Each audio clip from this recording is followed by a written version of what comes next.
How to change zip code in Amazon Flex.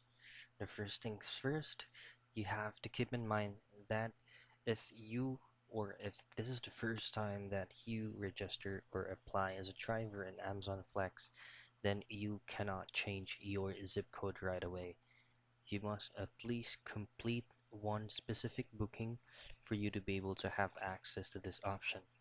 Now there is no actual option for you to just directly changing your zip code in Amazon Flex official site, but all you have to do is just to go and visit flex.amazon.com, and if you scroll all the way down, you should be able to see their actual phone number or send them an email address.